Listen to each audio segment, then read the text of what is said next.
Wuta kang waskita, waskita kang wuta.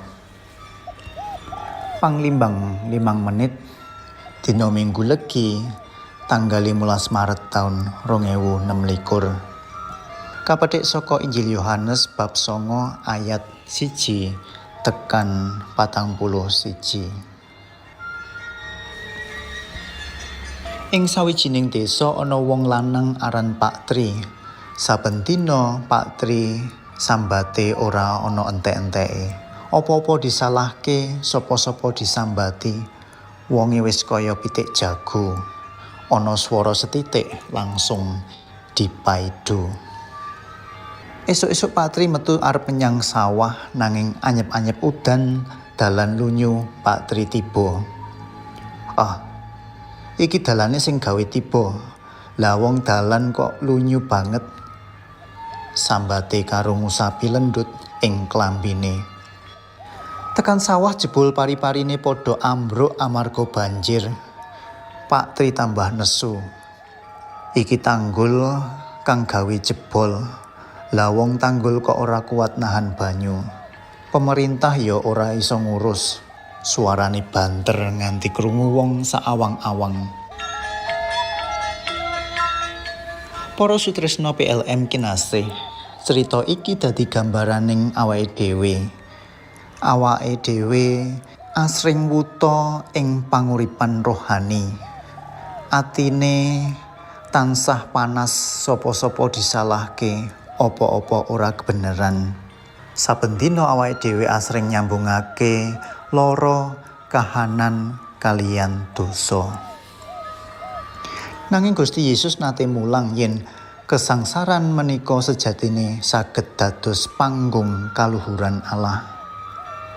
Katara ing badan saking Injil dinten menika saged dados dalaning sih rahmat pilih awake dhewe purun nampi kanthi iman.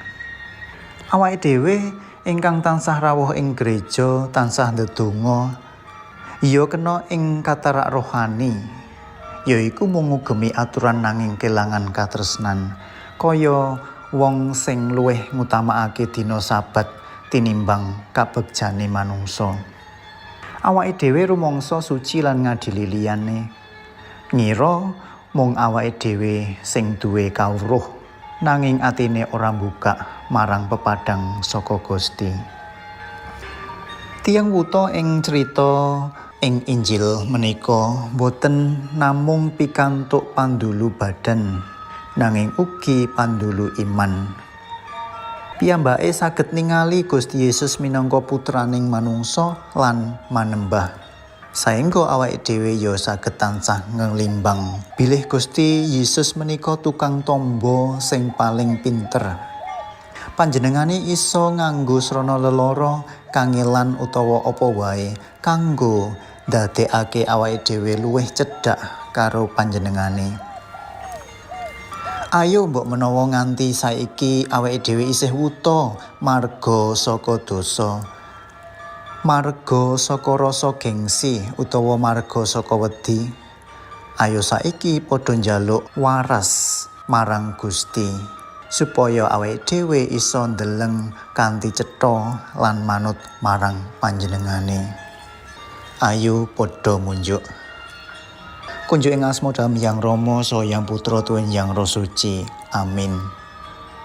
Duh Gusti, kawula menika asring gumunggung ningali nanging saestu wuta. Mugi Gusti tansah ndapukna manah kawula supados saged ningali kaluhuran paduka mligi ing salebeting pawongan ingkang asor lan sangsara. Marasaken katarak kawula supados kawula saged dados saksi paduka ing jagat. Amin. Kunjuk ing asma Dalem Hyang Rama saha Hyang Putra tuwin Hyang Roh Suci. Amin.